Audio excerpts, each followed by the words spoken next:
All right, I'm Jason Whitlock. He's Marcellus Wiley, that dude. Yes, sir. All right, welcome to Speak for Yourself, the most fearless show in sports. Coming up, we'll tell you if the Steelers made a mistake taking Mike Tomlin off the hot seat. And 1 hour from now, I've got some advice for Dak Prescott and what he should do with his money. But we start today in the NBA. Yesterday, watching the Clippers owner Steve Ballmer introduce his two new stud missiles, Kawhi Leonard and Paul George, reminded me of a long ago reality television war movie, Operation Desert Storm. Y'all remember that? Yep. Upset by Saddam Hussein's invasion of Kuwait, the original President Bush put together a coalition of nations, showed off our new weapons, and declared war on Iraq. In the weeks leading up to our invasion, the news media hyped Saddam's military. According to the media, the Iraqi army had a special forces team called the Republican Guard, who were trained assassins and reportedly extremely loyal to their dictator. Operation Desert Storm was supposed to be the military reenactment of the Thriller in Manila, but the Republican Guard entered the ring on a stretcher. They jumped out of their foxholes and surrendered at the sound of the first Patriot missile launch. Operation Desert Storm was a reenactment of Tyson Spinks. Operation Staple Storm, the NBA war for the soul of Los Angeles, might be the exact same thing. Yeah. Look at Steve Ballmer. Just look at this dude. I have these notes, but I gotta say I'm just fired up to be here today. It's pretty cool, pretty damn cool. Woo! That man wants to destroy Jeannie Buss and the Lakers, the way George H.W. Bush wanted to take out Saddam Hussein. Look at the stud missiles Ballmer has acquired. It's not just Leonard and George. Doc Rivers is General Norman Schwarzkopf, a decorated war hero from previous championship battles. The Clippers have Navy SEALs coming in off the bench in Lou Williams and Montrezl Harrell. The Clippers are the best basketball army money can buy, and they're motivated to erase an ugly history of failure and buffoonery. And now look across at the Clippers' competition, the Los Angeles Lakers. Are the Lakers ready to point fingers and quit the first time one of Ballmer's stud missiles land? Magic Johnson, the face of the Lakers, he already quit. Ooh.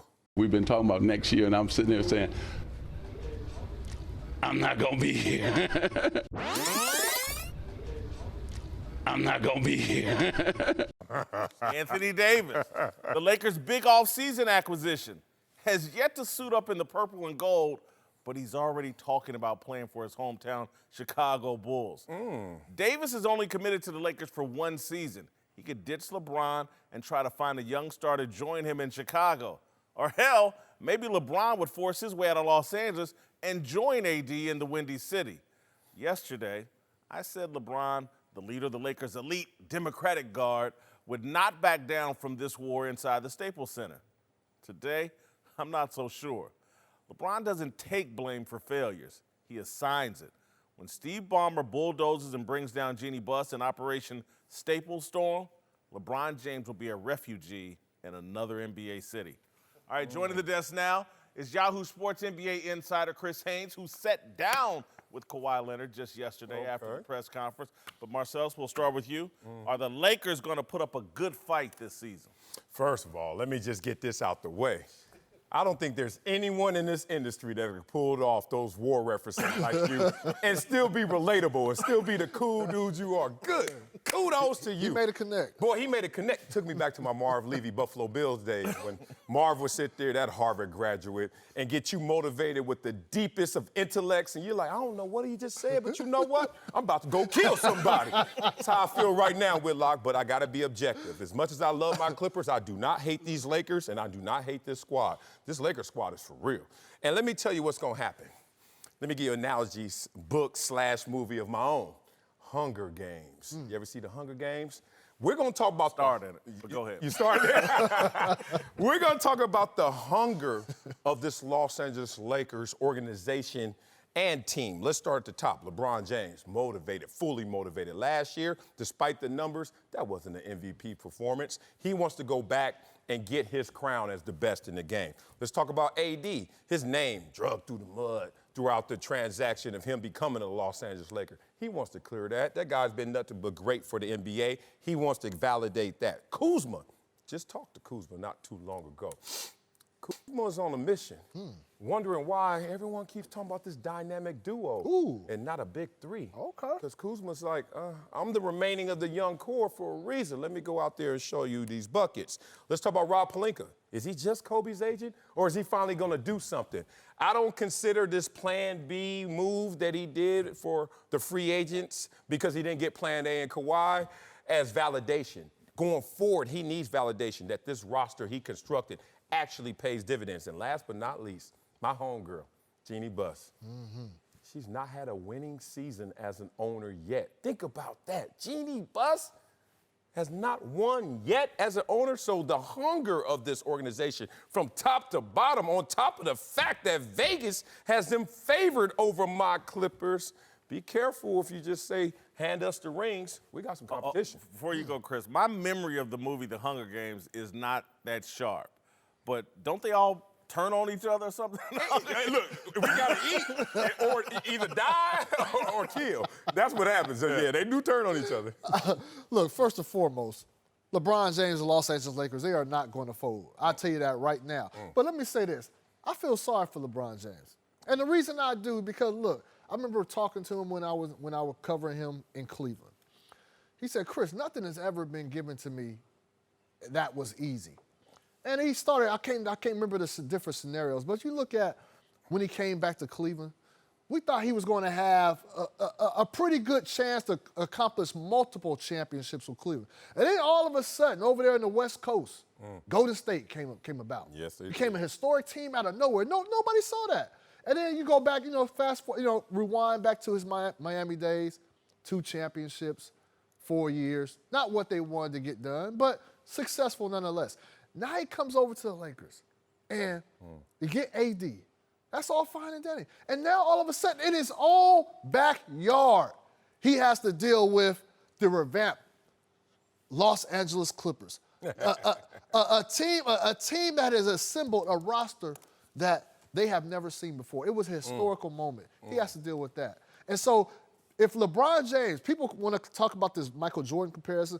There's no comparison to me. Michael Jordan is still number one. All right. But I will say this.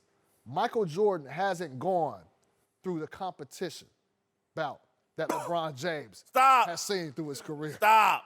Oh. Stop. I said it with The Pistons put it on Jordan. that was his earlier days. The Pistons, the Magic's Lakers. Michael went through some early. things. But let me just say this, because this is not shtick, what I opened the show talking about.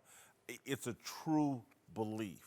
When you just look at the facts that Marcellus laid out, Jeannie Buss has never had a winning season. That's going to change this year. Steve Ballmer comes to the NBA, a neophyte. He's already had some success. Colin Cowherd used to say this all the time, and first time I heard it blew my mind, and the second I went and looked at second-generation businesses. When parents hand businesses down to their kids, the stats are unbelievable with the failure that goes on in that business. Yeah. That's what's happened here with Jim Buss and Jeannie Buss. No disrespect to them. They're not their father. They're second-generation business owners. This thing is falling apart. They can't get free agents. They got AD through trade because of his relationship with Rich Paul and all that, and forced his way. And before this man suits up, he's already making comments about Chicago, and he's already told me, I'm really just signed up for 1 year. This thing isn't going as planned. Whoa. Everybody had their mouth set. Kawhi was coming. And now that he's not, and it's going to be harder than what people expect, people are already like, well, I got an exit strategy, and I'm AD. Maybe I can get a second star to go with me to Chicago and do with KD. We talking that already? Hey, he put it in the air. He played for the Lakers yet. It's out there for a reason. It's out there for a reason. I'm glad you brought up second-generation business owners, because it's also the same correlation with sophomore slump. The problem is when you're second generation, daddy did it, mama did it, my turn, I'm going to do it. Is same thing with a sophomore slump. You had great success your first year. You don't go back to square one. You think you already made it. You think you're a lot closer than you should. And that's the problem. It's not going to happen through osmosis. Only thing that wakes you up is hitting bottom. A lot of sophomore slumps. You hit bottom, you're like, oh, it is a climb. Every single year you got to reset. This franchise, I think they hit bottom. Think about it. No playoffs. You got the best player in the world. You got Magic Johnson as ambassador. He quits. He's hurt. And y'all don't make the playoffs. Rock bottom. They went silent. They went dark. And then they had quiet aspirations for Kawhi that got louder because it looked real. It looked feasible. But the reality is they've matched and mixed a team together that I have to understand that Vegas is rightfully put them as 1 or 2. I don't think that they're better than the Clippers because of chemistry, but that's a hard thing to measure. So just in terms of roster construction, they got a squad. So all that yesteryear, not winning, no championship, no playoffs, the Lakers going to be in the fold. They're going to be in the mix. My issue mentally for them, and particularly with LeBron at 35, I think if the Clippers were Sacramento or Portland or Denver, it's the fact they're in this building, and you have to look at it every day what they have. And it's not just Kawhi and Paul George. This Army coming off the bench, man, and this championship coach who is extremely motivated. Everybody that I see over in the Clippers, I think, in every position is more motivated than the people in the Lakers organization. Don't make me tell the truth. And they got better personnel. Everything. We better top to bottom. And so Top to bottom. I'm just sorry. This Steve Ballmer dude is not playing around, and they have the pieces. And I just think I've already seen Magic quit. I've already heard Anthony Davis before he even suits up. That's crazy to me. To even joke, let's say he was joking about it. Let's just say he was home, he was feeling himself. To even go there before suiting up is crazy to me. And I trust me on this, I know what LeBron does when things don't go the way that he wants them to go. He starts looking, how can I get up out of this? How can I leak this information or that information that clears my name and my legacy?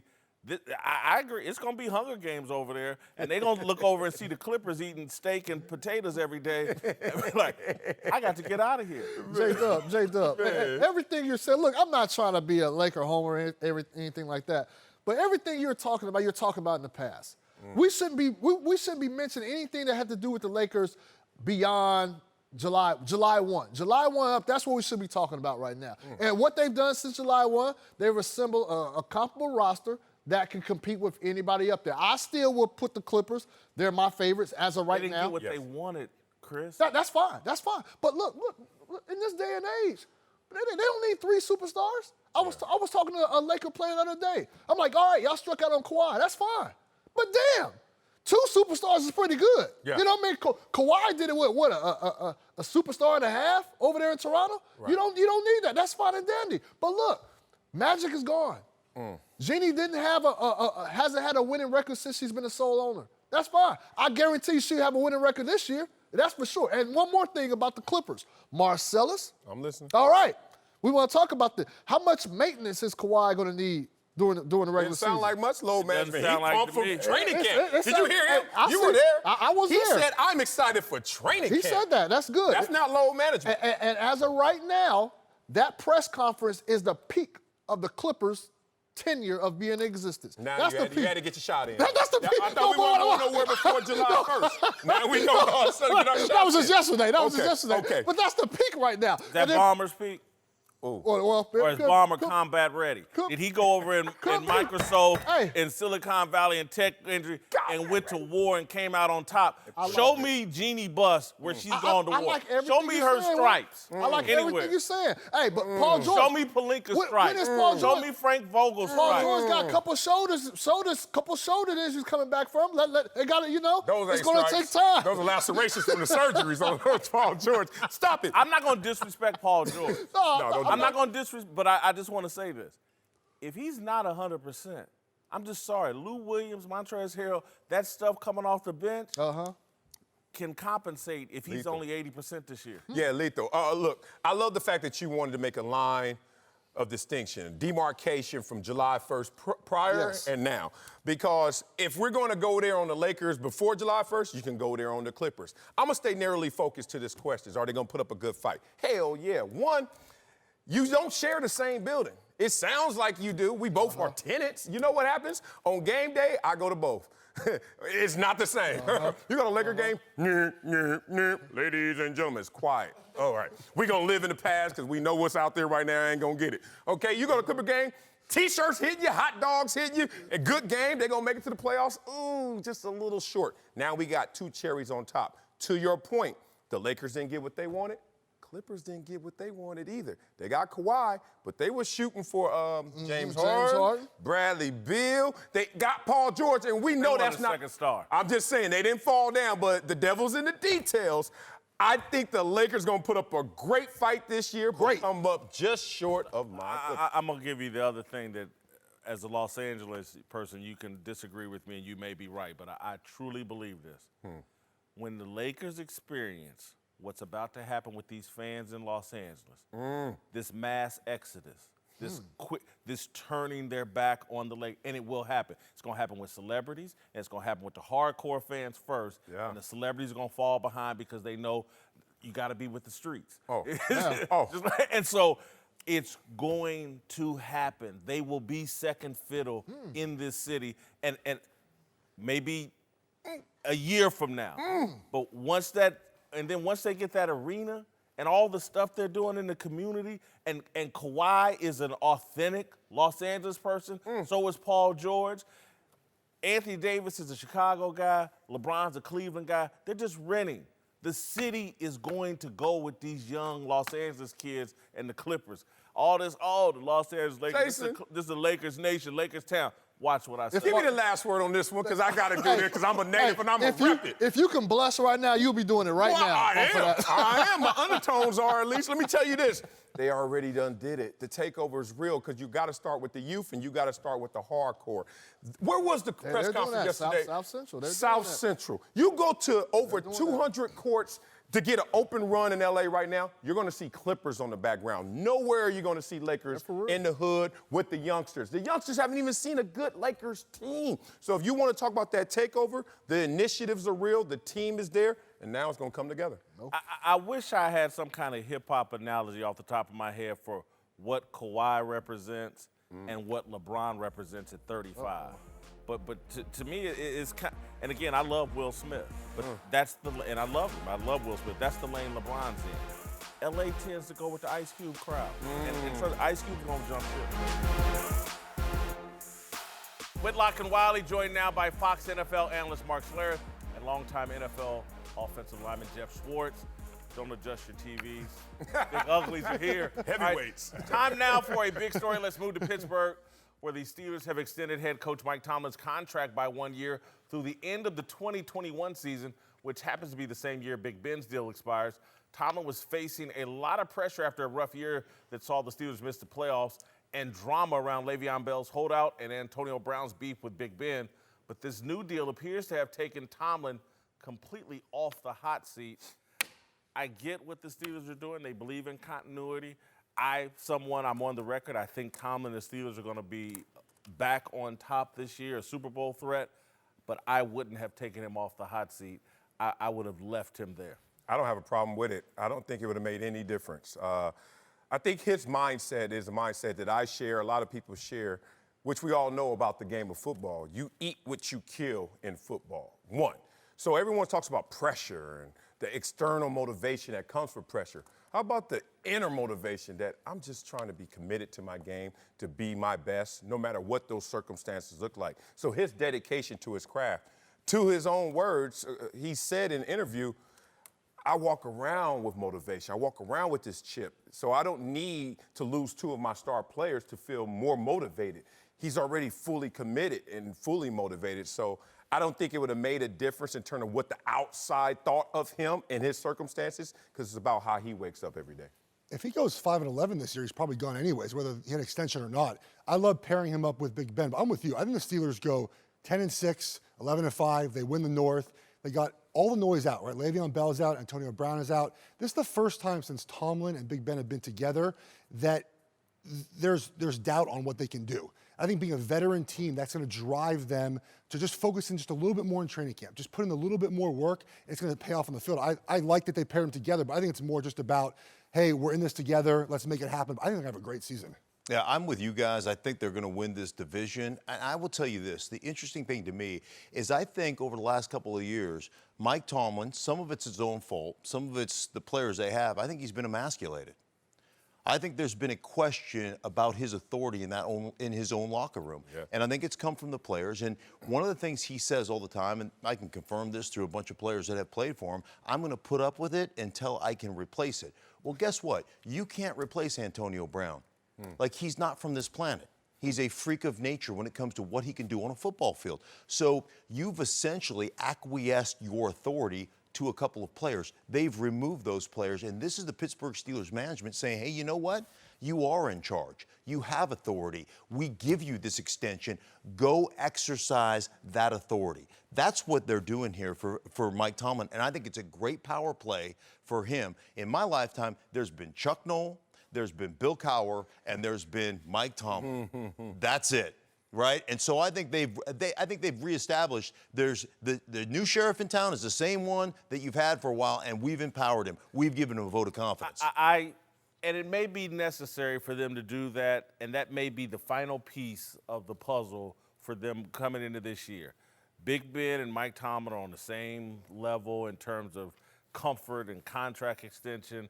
And now they need, and maybe this is a signal they're on the same accord. We've married these two guys. These are our two leaders. And so, again, I don't know if I would have done it, but I get the thinking, and it may very well work in terms of, because if he is on a shorter contract, if they don't give him the extension, there might be a handful of guys in that locker room that's like, hey, man, he's kind of lamed up. And, you know, he may not be here next year. By giving him this extension, it fully validates his authority. Yeah, I mean, look, you talk about him being emasculated. I also think he's being misrepresented. Even in the media, our portrayal of him, we have to remind ourselves who Mike Tomlin is in terms of win percentage, second most of all active head coaches. In terms of wins, third of all active head coaches. Been to 2 Super Bowls, won a Super Bowl. You talk about his resume. He's not the one to tell you that, but you should remind yourself who you're talking to. And if that were any of us, second best at what we're doing right now behind Belichick, and someone said, you know what, we're going to add 1 more year to your contract, or we're going to not add a year and you're on the hot seat. If you're that good, if you climb that pyramid of success to that level, you think that matters? I know that I will always get the fruit of my labor based on my greatness, and it's going to be consistent. Here's where I would push back, though, Marcellus. Because the Steelers are such a unique organization, 3 head coaches in 60-some-odd years, all of them have success. The Steelers' reputation is that it's the Steelers organization, that front office down is leading that. The Patriots are, Belichick runs that. And so I think among NFL players and I think among NFL media people, it's awesome what Mike Tomlin has done. But now I think he has a real chance to prove himself of being more than just the Pittsburgh Steelers organization and system.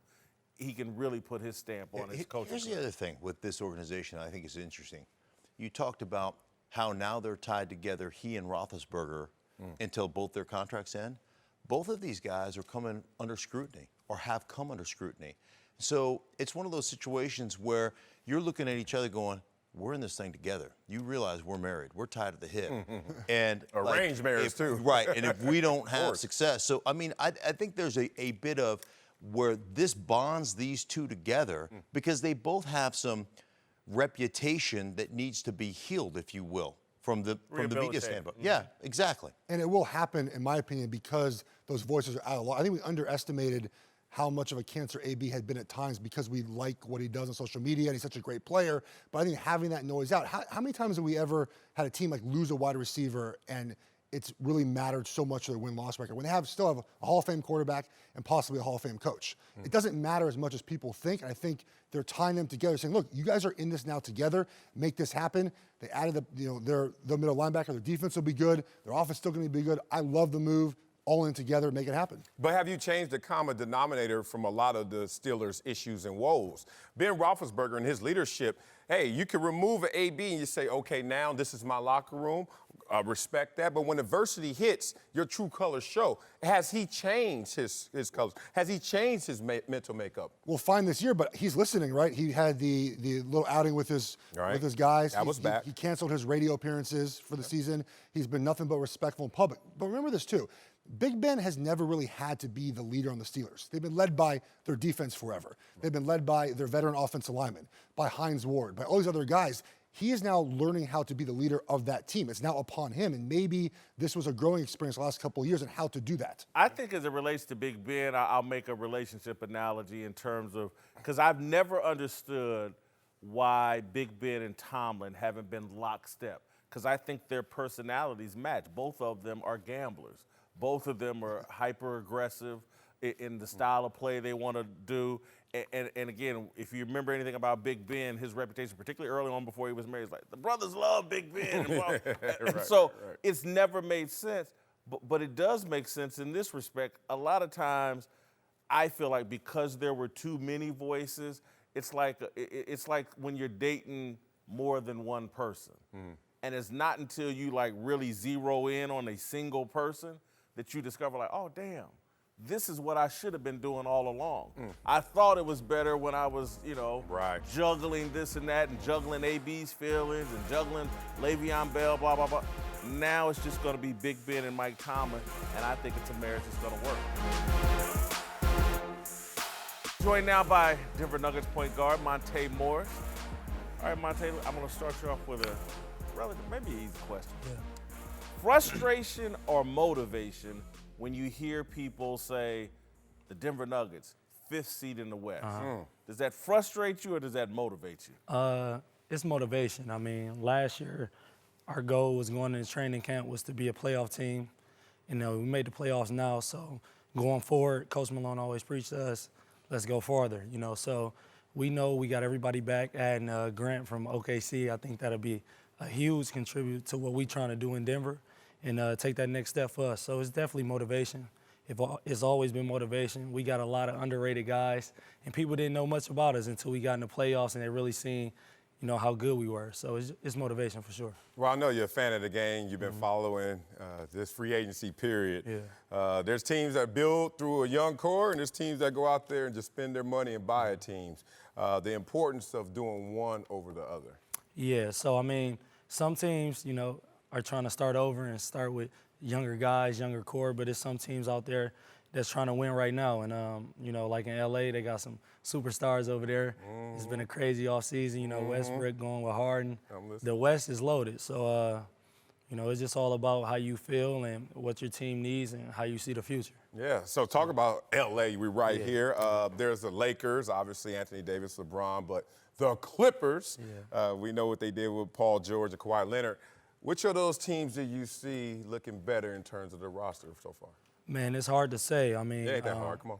No, to me, it's hard to say because, you can have a lot of all-stars. At the end of the day, it's one basketball, and it's all about how your team click and team unity, team chemistry, locker room things, and like that. So. But you're playing 2K right now. Which team you going to play with? Oh. Come on, that's how you get it out. Okay, yeah. Okay. I'm probably the Clippers. Oh, no, we can move on. That's all I need to hear. Yeah, Tell me this, what are those of us that are caught up in the stars, the teams with the two superstars, what are we sleeping on and missing about the Denver Nuggets in the way? Do you guys feel like you have superstars that maybe we're not considering, or do you like y'all's more team approach? Man, we got Nikola Jokic, I feel like don't get enough credit. If you watch our games, it's a triple-double every single night. He can have an off night and still finish with 20, 10, and 11, and you're like, man, it was so quiet, but it's still a triple-double. He impacts the game, in different ways. Not the most athletic guy, but his touch is crazy. He can shoot the three, rebound it, and pass like no other. So with him and Jamal Murray, I feel like we're underrated just because – we're not getting the TNT games all the time and things like that, so it's hard to see. Is it Jokic's style of play, or is it his whiteness, why we don't see him as a superstar?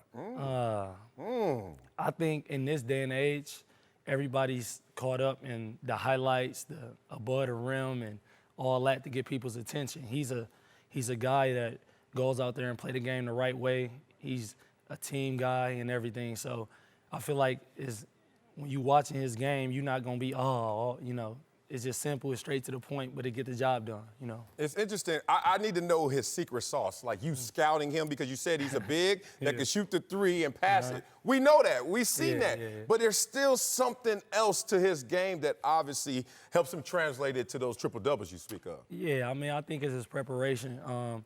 He knows, man. He'll tell you, cut this way, man. I'm gonna hit you. You're gonna be wide open, and it happens, and it goes like that.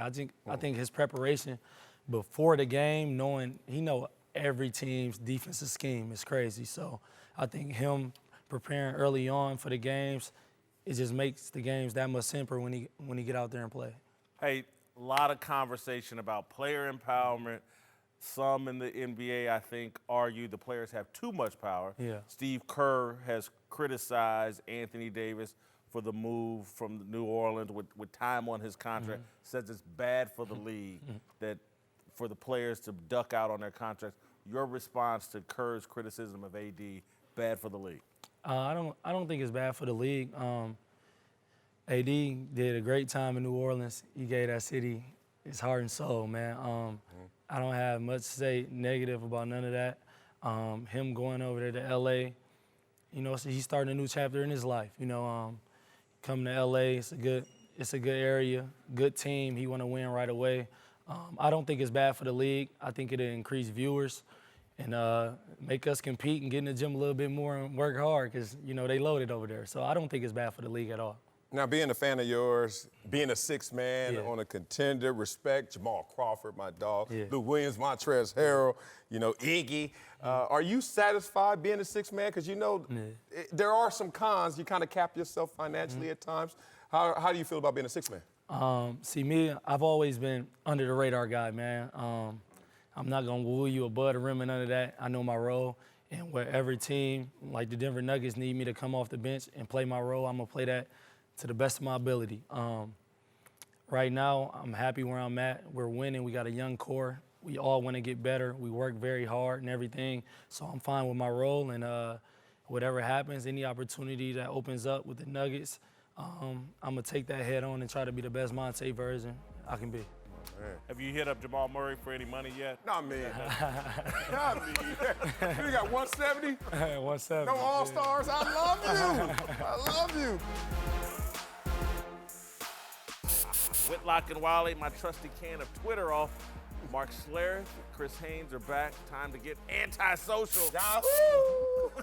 With our man Darnell. What's going on, like fellas? that shirt, prime time like Dion. Yes, sir. Hope Dion's watching. All right, what's popping on those Twitter streets? Yeah, man. So yesterday, Marcellus Clippers formally introduced Paul George and Kawhi to the team. That's right. Kawhi stayed right on brand with this comment he made during the presser. Take a listen. Just before I get started on the Clippers, I want to thank the Toronto Raptor fans. I don't have social media, so I'm not able to put out a paragraph or whatever, but We see a lot of modern athletes get distracted by social media, so I want to ask you guys, is not having it actually an advantage? I really do believe it's an advantage, and I think that's why Kawhi is able to walk to the beat of his own drum. And so I think it's a true advantage. He doesn't get distracted by the noise of social media. Not just an advantage for the modern athlete, but the modern human. I mean, just being real, there's a balancing act that you have to pull off between living your life and showing your life to your followers. And I've been guilty to being out of tilt at times, and you do something with your little man, and you're like, oh, man, that was crazy, let me show you. And that 2 minutes, 3 minutes, little man's still doing something special. But I'm over here trying to make sure y'all caught witness of it. And it is a balance, man. And sometimes I want to tap out. I'm not going to lie. But, when you're in a public life, sometimes you feel that obligation. But I respect guys like this. It's definitely an advantage. I'm going to reveal something. I'm ashamed to say this, but I'm going to go ahead and do it. Every now and then, I go on Twitter search, put my name in there. See what's going on. See what the streets are talking about. Darkness. You could be in a good mood. You could be in a good mood, and you could see about 8, 9, 10 saying Chris is doing this thing, blah, blah, blah, good get, blah, blah, blah. Then that one, who's that bum Chris Haynes? How he get a job? What is he doing over there? And you just get like, just this. What? This dude, where's he at? Like, where, you know what I mean? Hey, but Kawhi don't have to deal with that. Right. You ain't got to deal with that. You know, it's really interesting. I think you have to understand who you are, one, right, and how you handle it, right? And I'm guilty as well because sometimes I'm enthralled in something like, what am I doing? What are you doing? Right, be connected to your family, be connected to your people, right? Like I always tell my kids, they're looking at that, I'm like, what are people you don't know doing? Like, what are people you don't know doing? But I told my son, when my son was, my son played in big leagues for 4 years, I said, no, I refuse. You can't get a Twitter. I told him, you can't get a Twitter. What do you, I go, because you can't handle it. You're gonna be blowing people. You're gonna be, hey, up, I mean, you'll be getting. Right. So you got to know who you are. Yeah. And he, one thing he heeded my advice on. He didn't get one. He didn't for him. Next! All right, sticking with the Clippers, Lakers Nation has been going wild on Twitter for this lie that Paul George had to say during this press conference. Check this out. I grew up a Clippers fan. I loved the Clippers as a kid. I grew up a Clippers fan. I loved the Clippers as a kid. Oh, man, Twitter wasn't going to let him off the hook for this. Fans dig up this throwback of PG in a Little League Lakers jersey with a tweet that read, Lakers all day. Marcellus, are you buying that PG really grew up a Clippers fan? No, hell no, I ain't growing no damn Clipper fan. I'm going to say this. This is a tough one because I've seen even more evidence that he was all into them Lakers. But I think it was his Kobe fascination, and he used to always talk about it. There's some clips of him saying, I used to dream of putting on that Lakers jersey. But it was really a connection to Kobe more so than the team. But that said, nothing wrong with it. I disagree. He's a Clipper fan like I'm a Raiders fan. I love the Raiders. I was 11-1 against their punk asses, right? He loved the Clippers because of what the Lakers were doing to the Clippers all them years. Oh, man. I get it, man. I mean, it's weird that we try to bring smoke to this because I grew up, I was a Denver Broncos fan. Played for the Chargers, didn't think twice about it. But it's weird, like, with this L.A. rivalry going on right now. I don't have a problem with it. We got receipts. I think he could have liked the Clippers a little bit. He just liked the Lakers more. Nothing wrong with it. Right. Nothing wrong with it. All right, moving on to the NFL. Last week we had Josh Norman on our show, and he defended this viral video of him running up the bull, saying that all his life he lived on the edge and that jumping over the bull was just another thrill for him. Well, it sounds like Norman's head coach, Jay Gruden, had zero concerns about the situation. Take a listen. Josh Norman jumped over a bull. Your thoughts on that? Yeah. Well, I knew the bull wouldn't hit him. He avoids contact. No. Just kidding, Josh. Just kidding. No. With every joke, we know there's always a little bit of truth behind it. Should Norman be salty about this? No. No. He did something silly, and Jay Gruden said something silly. Exactly. It's just funny, man. But I love Jay Gruden. Couldn't pull the joke off because he even started laughing. He knew this was going to land. He knew this was good. Great joke. Josh, take it as a joke, move forward. Josh should be relieved that his coach is even taking it, to that level. Because what are you doing jumping over a bull? Come on now. I watched a game against him and the Giants with Odell Beckham Jr. back in the day, right? Right. Weren't they were throwing fists. Yeah. He wasn't afraid to throw some fists. Right. Yeah, I don't think he's afraid of contact. All right, time now for Darnell's question of the day. Darnell, take it away. All right, our guy Kendrick Perkins sent out a tweet last night saying that current NBA analyst Mark Jackson is getting blackballed from another head coaching gig because of his Christianity. We know his former player, Andre Iguodala, had something similar to say about this a few weeks ago as well. So I want to ask you guys if you think there's any truth to this. I do. I think that Mark Jackson, particularly taking a job with Golden State, that was the wrong area for him. That's a very secular community, a secular culture. And he got caught up in that backdraft being a very devout Christian. And his name's been dirtied up. And I do believe his faith plays a role in that. The world is going very secular. And men that are devout Christians, to some degree, have to hide that a little bit to protect themselves in the workspace. Exactly. I do certainly believe there's a large degree of this influencing management to say, should we or should we not take a chance on Mark Jackson? Not even getting a chance for the interview, in part because of this. We've all been around people in the workplace, in the locker room, a lot of men of faith. A little different when it's a man of his convictions, because then it starts to have action, it starts to have sentiment with it, and maybe that is the difference, how it's acted out around others. And maybe he was a little more overt, and it ruffled some feathers. It sounds like that. I wasn't up there, none of us were, but at the same time, it seems like that's the situation. I was there. His name has been muddied. His name has been muddied.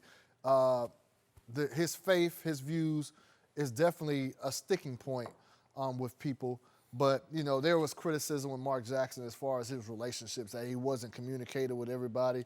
Whatever. The guy produced on the court. Did he? He was the reason why they were able to get to a certain level, and Steve Kerr obviously took it to another. But, no, there's truth behind it. I stick with Perk. Perk be saying some wild stuff on Twitter.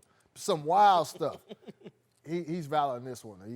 He's on point. The interesting thing is you look at the success they've had, obviously winning the championships that they've won under Steve Kerr, and the base of faith that he has instilled in that team is something that has galvanized them, that brought them together, and something that they all lean on in that locker room. You know, they're very vocal about it. So, listen, it may be holding them back some, but it certainly has had an impact on that franchise. Mark, I'm going to ask a follow-up. Yeah. You played for Joe Gibbs, and I wonder if Joe Gibbs, a Vince Lombardi, Tom Landry, a lot of these old-school traditional coaches, faith was a big part of their coaching philosophy. Huge part of our. Do you think it would play now? Could they be the same way now? Absolutely. Joe Gibbs would, I mean, right now he wouldn't change. He's winning championships in that same vein and style in NASCAR. Yeah. So, I mean, it plays. The bottom line, though. Can it play in the Bay Area? But when it comes to, well, it can play if you're really showing from a faith. The Bible talks about being a sweet fragrance of Christ. If you're really loving people and you're really reaching out to people and you're accepting people regardless of where they are, right? Then it becomes a very powerful statement. Now, if you're excluding people and you're not going about it the right way biblically, then yeah, it can have an adverse effect. So for Joe Gibbs, I mean, Joe Gibbs, we had all kinds of guys. The first meeting I was ever part of, Joe Gibbs said the most important thing in your life should be, your priorities for life should be your relationship with Christ Jesus, your relationship with your family, and then football. And you can't have the best football career you can have unless your other two priorities are in line. And end of story. And then we moved on. And he wasn't preaching. It's just like, this is my belief. This is my system. And this is, you know, we had guys that weren't Christians on our team. But the majority of guys were Christian and were connected and still are. I'm still connected with those guys. I know we're out of time, but, you know, there are people who feel like just because you don't believe in their lifestyle that you're against them already, even though you haven't committed anything. Even though you haven't excluded them. The fact that they know that you believe that the way I walk is not the right way, you have a problem and you need to be dealt with. I think that's the issue. That guilt. Before we go further, let me offer some advice to Cowboys quarterback Dak Prescott. Be smart, be a leader, and reduce your contract demands with the stipulation that the Cowboys sign running back Ezekiel Elliott and receiver Amari Cooper.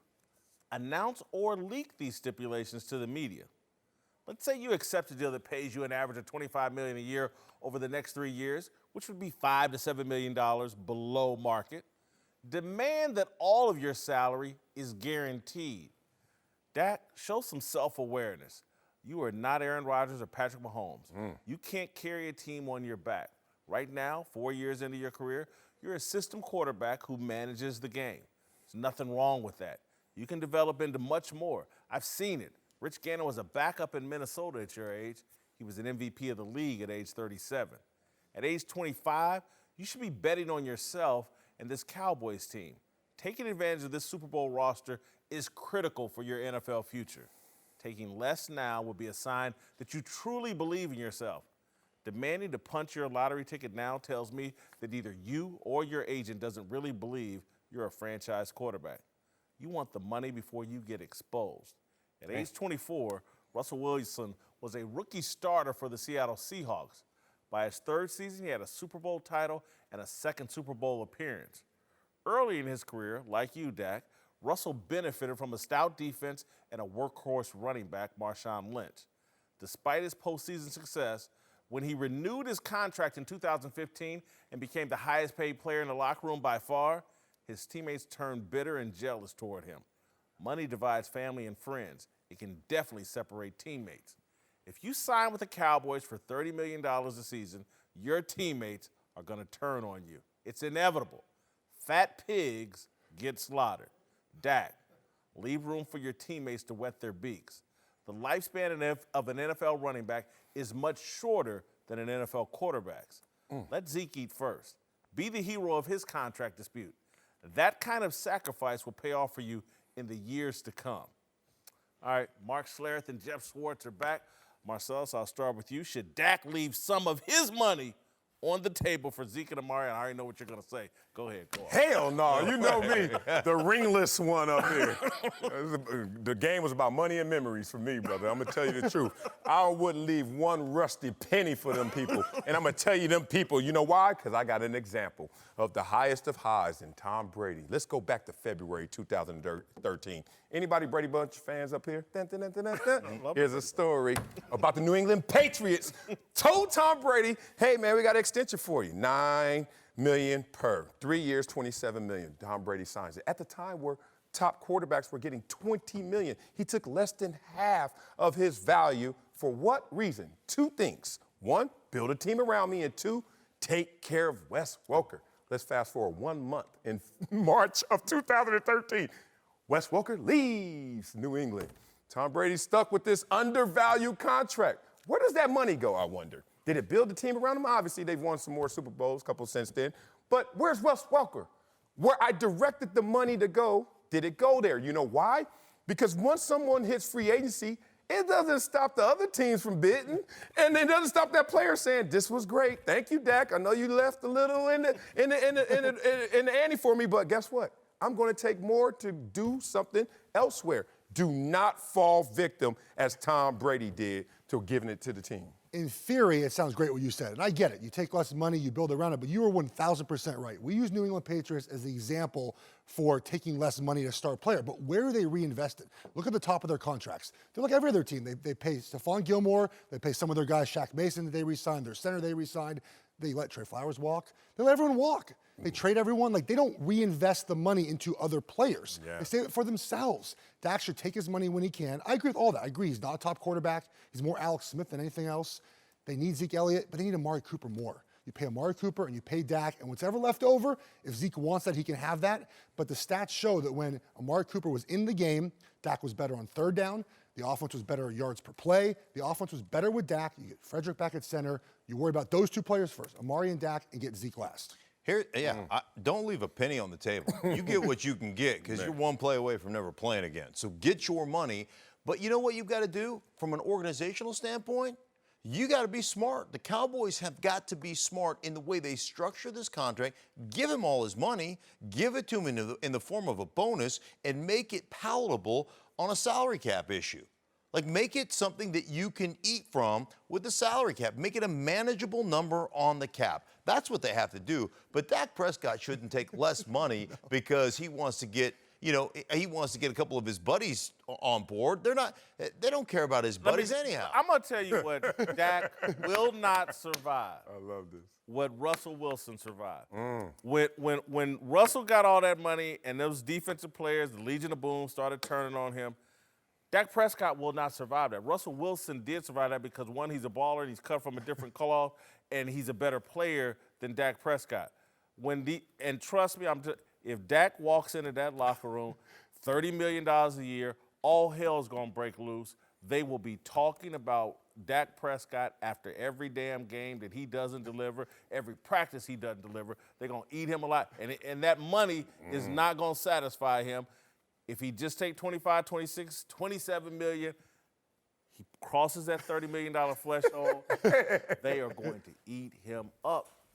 Seattle's a good comparison, but they don't have those voices on defense that Seattle did. They don't have those loud defensive backs, the guys that are leaders of the team. Zeke got a voice. Zeke has a voice. Well, Zeke might not get paid because running backs aren't worth the value. He's going to be off the team anyways, though, if that gets paid. So that should not matter. They have a young defense, and guys have already been paid, like DeMarcus Lawrence. They have to pay the linebackers. Coming up. Right, so don't pay Zeke. Pay Amari, pay Dak. You'll have money in a couple years to pay Van Der Esch and pay Jalen Smith and pay Carr and get everyone. You know, we knocked the Cowboys about their spending, but they've been good for like 4 or 5 years at figuring out. Did you see how to how spend. do you really think, though, Russell Wilson was ostracized in that locker room because he got paid or because they just don't like Russell Wilson? It was him Combination. and got paid. It was a him combination. first. Yeah. They were already on his head. Right. Right. I mean, They were on I his think head. a lot more of it had to do with they just Personality, yeah, And, didn't click, the didn't thing fit. about Russell is I find him, and I've met with him several times in the last couple of years calling games. I find him very authentic. But you know what Russell is? He's like a nerd. He's like question. He's a good, but he's a good nerd. Yeah, yeah. Like, Own I like nerd. nerds, right? Own nerd. Right. He's kind of this old soul guy. Okay, So let me defend I Dak like it. Prescott because I feel like I've turned my own man, Jason Whitlock, against Dak, even though you're preaching facts. But let me, as Jay-Z would say, reintroduce myself. If I'm Dak Prescott to the world, Jared Goff, Carson Wentz, and Dak Prescott, 2016 draft class. We all know it. Where does Dak rank in those three? Jared Goff, Carson Wentz as a quarterback. Third, probably, right? Respect. Yeah. Here comes some numbers that he's number one in. Started the most games, so he's the most available. Completion percentage, yards in passing, fewer interceptions in all three, higher passer rating, rushing yards, rushing touchdowns, and total touchdowns, and second in passing touchdowns. Now, if I'm Dak Prescott and I've won the second most games at my position, what kind of pay cut you say again when I'm beating these guys? And we know Carson Wentz just got 128. Jared Goff's going to get 150. Why does Dak have to take less? Sometimes it's not about the numbers, it's about the reality. And the reality is he's popular in the locker room now. NFL locker rooms, Ezekiel, Ezekiel's an idiot, but I guarantee he's more popular in the locker room than Dak. And when it comes, when Dak walks in there at $30 million a year, I'm just sorry, all the shine comes off, man. All the shine comes off, and you just look at him if you don't produce. Rob Johnson, Doug Flutie, we went through this. Rob got all that money, walked in our locker room, couldn't win games for us, couldn't stay healthy, and Doug Flutie just saved the day. And everyone looked at Rob sideways. But you have to give them ammunition. Dak hasn't given them ammunition. Rob lost that when he walked in with that headband. that bandana. It was already done. Respect to Rob, but yeah. I don't think Dak is going to give him the ammunition beyond, oh, you just got paid. He's going to produce. He's a game manager. And nothing wrong with that. Because they have the pieces around him to game manage. If they didn't have those pieces around him, I would say that, yes, you'd be right. He's probably not worth it, but you put all the pieces together, they can win with the team they have if Dak's there. And Amari's there. Whitlock and Wiley, Mark Schlereth and Jeff Schwartz are back. Let's talk some more football. Sponsored by Capital One. What's in your wallet? All right, let's move to Canton, Ohio, where Patriots great Ty Law will be inducted into the Hall of Fame next weekend. Law will be the first player from the early years of the Brady-Belichick dynasty to make it into the Hall, a fact that has his old teammate Rodney Harrison outraged, telling the Boston Herald, quote, "It's almost a form of discrimination. People don't want to evaluate us or recognize or acknowledge how great we are because they're such haters. Everywhere I go, people hate on the Patriots. All I hear is Tom and Bill, but that's such a lazy analysis." Whew. Question here, do Brady and Belichick actually get too much credit, Marcellus? Yeah, they do. Let's just be real. They cast a shadow, at least, if you want to call that credit. I would say that because if you're in that shadow, then obviously you're not going to get your shine. And I think defensively, especially when you talk about the Patriot greats, especially during their dynasty, early 2000s, a lot of guys got overshadowed. I like to highlight, obviously, Willie McGinnis, Richard Seymour, and Rodney, who I played with. Rodney was a beast. Rodney was not well liked, and I don't know how that translates to the writers and to the voters of the Hall of Fame, but I certainly knew how it translated to current players. He couldn't get into the Pro Bowl early in his career, and he was a beast, but people just didn't like him because when the whistle went, Rodney still was coming, and that was a problem. That said, Tom Brady and the Patriots, 6 Super Bowls, can't hate on them. 10 points is the widest margin of Super Bowl victory, right?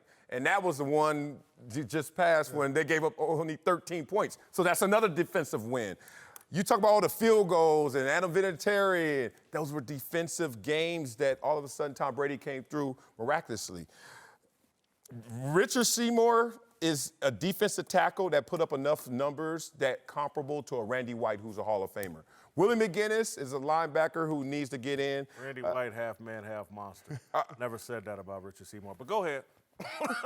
So you need a mantra. You get a slogan. No. I'm saying I saw Randy White. Okay. Half man, half I based monster. mine on impact when Richard Seymour was playing. He was something special. And the numbers. Are you better than the worst Hall of Famer? That's usually my criteria. And if you look at Richard Seymour, Willie McGinnis on the fringe, but those two guys, Rodney and Richard, certainly I think considered. Two things go in here why we say Belichick and Brady. One is because they had that first group of wins, right? The 3 wins. Those defensive players are all gone, and then they had another set of wins. Yeah. So we tie in the whole dynasty by saying the 2 guys that have been there the whole time. Belichick ties in the whole defense. That counts all these guys. Instead of saying every single guy that was good, you say Belichick, that means they're good on defense, right? That's the representative for the defense. Tom Brady's a representative for the offense. It would seem weird if we just listed everyone who was good. We know, football historians know how good their defenses have been. So I don't think it's a slight on them. I think they are the best quarterback and best coach combo by far, and they get the credit they deserve. Yeah, I think they certainly overshadow some of the defensive players because they've earned that. The 20 years, 2 decades of greatness by this franchise. Here's the other thing that hurts the defensive players, and I agree with Rodney. Rodney was an absolute beast. Like, Rodney had people scared of him. Like he was legit. And Ty Law, Ty Law doesn't flash. Like, Patrick Peterson flashes on film because he's so athletic. Ty Law, from the neck up, was one of the best that's ever played this game. Yeah. Great understanding how to use the sideline as a defender, staying in phase on guys. Ty Law was a great player. Here's the issue, though. Bill Belichick and the New England Patriots are the team, in my mind, that created, like, positionless defenders. So they had guys like Willie McGinnis. Is he a D-end? Is he an outside linebacker? Is he an inside linebacker? Teddy Bruschi, D-end, outside backer, inside backer. Like Vrabel, outside backer, inside backer, D-end. They played all the positions. Richard Seymour did the same thing. Inside D-tackle, outside D-end. Then he was there for 4 or 5 years. Then they shipped him to the Raiders. Yeah. Like, nobody stays long enough. And because of like I said, the positionless defenders, it's hard to just say that guy, like Ty Law is the one guy, he played corner. Yeah. We know what he is. I'm going to say this, Marcel, and I was joking earlier about Randy, not joking, but the nicknames actually do matter in terms of Hall of Fame, because you got a lot of voters, some of them really don't, they understand narrative more than they know football. Mm-hmm. And so you go look at the Patriots, to me, are the modern Pittsburgh Steelers from Chuck Noll, and the Steel Curtain, that nickname. And you put the names with the nickname: Joe Green, Jack Ham, Jack Lambert, Mel Blount, Donnie Shell. I can damn near name all of them. Right. Say it. People struggle with naming some of these New England Patriots guys. One, because of free agency and the trading now, people move around. And so that defense, the narrative is Belichick's genius. Yeah. Belichick moves things around. That's the nickname is Belichick. Okay, but you know what's interesting? I'm glad you went historical with me. I got something for y'all right here. Look at this sheet. It's a full screen right here. It's a damn shame, yo. Look at these 4 dynasties right here. Mm-hmm. 3 titles and 4 titles, right? And then look at the Hall of Famers, except watch New England. 3 titles, like the Cowboys, 49ers. How come only 1 Hall of Famer? We know 2 things that happens when you win titles. They poach you in free agency for your players, and you get voted in the Hall of Fame, except the Patriots. So Rodney Harrison was correct. Discrimination, brother. Explain those numbers. Belichick and Brady are that great. Bingo. Hey, my name is Stink. How am I not in the Hall of Fame? Nickname, man. Uncle Jimmy's here. Most definitely. In full uniform. Full gear. G.I. Bro. Ha! Say it again. G.I. Bro, you got any thoughts on the show, G.I. Bro? Oh, man, let's get to the big dummy. Oh, my goodness, let's get to the big dummy. Marcellus, did somebody say that, oh, yeah, you really, you can really tell a whole lot about a nickname. How did the nickname Big Sexy work for you back in Kansas City? It worked very well. Yeah, really. I know you got the receipts to show it, too, don't you? It worked very well. Yeah, my dog. Big mouth, sexy opinions. All right, earlier we had a discussion about Steve Ballmer how quickly they're going to take out the Los Angeles Lakers and LeBron James. Here's a highlight. Yesterday, I said LeBron the leader of the Lakers' elite Democratic Guard, would not back down from this war inside the Staples Center. Today, I'm not so sure. The hunger of this organization from top to bottom, on top of the fact that Vegas has them favored over my Clippers. We got some competition. All right, Uncle Jimmy, my prediction is the Lakers go down very quickly without a fight. Steve Ballmer is going to run roughshod over the Lakers organization. Your thoughts? And I think I'm going to have to completely disagree with you.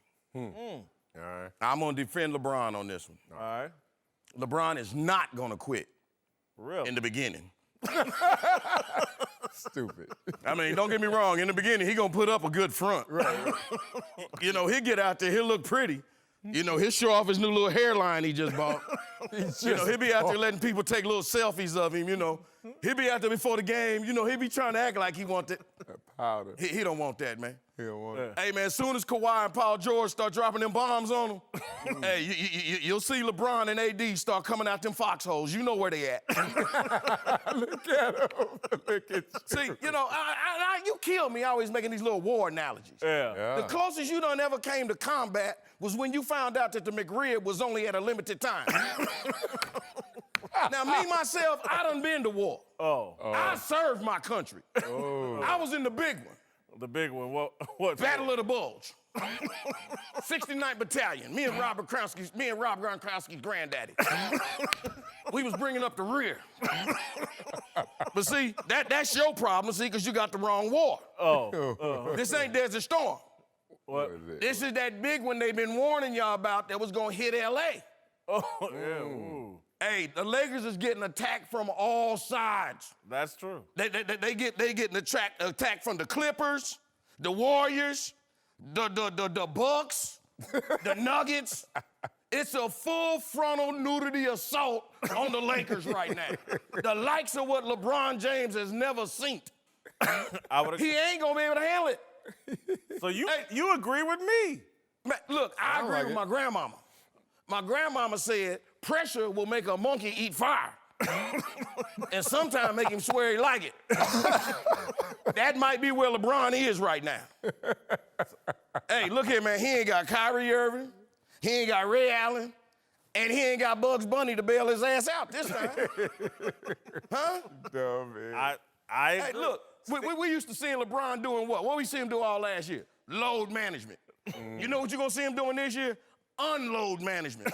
He gonna be trying to get his ass unloaded right over there to the Clippers. No Now, way. let me tell you what this really is. Let me tell you what this is. Hold on, I kind of like that. LeBron to the Clippers by mid-season. I kind of like that. Oh, yeah. Oh, that's how he moves. Y'all crazy. Hey, man, you ever seen the movie New Jack City? Oh, yeah. Oh, come on. Okay, now peep game on this. That press conference yesterday, that was Kawhi and Paul George. That was Nino and G Money putting the NBA on notice. They told them that the Staples Centers, hey, we gonna take it. This is our building now. The Carter. The Carter. We gonna turn it into the Taj Mahal. That's what Kawhi and PG did to the Staples Center yesterday.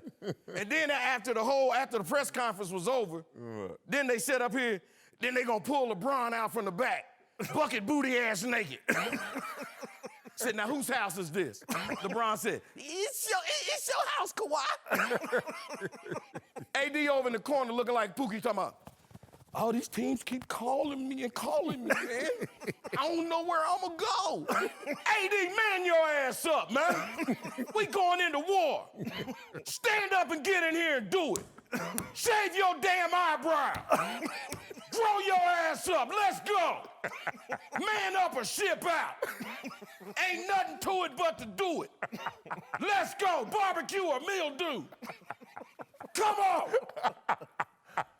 Let me get to my approval talking rating. about it. Let's be about it. For Steve Ballmer, the leader of the Clippers. Yes. I got him at 25 in job performance. He's perfection. All-time greatest. He's done nothing really in basketball. Give him a 5. 19 character. He's got billions of dollars. That lowers your character.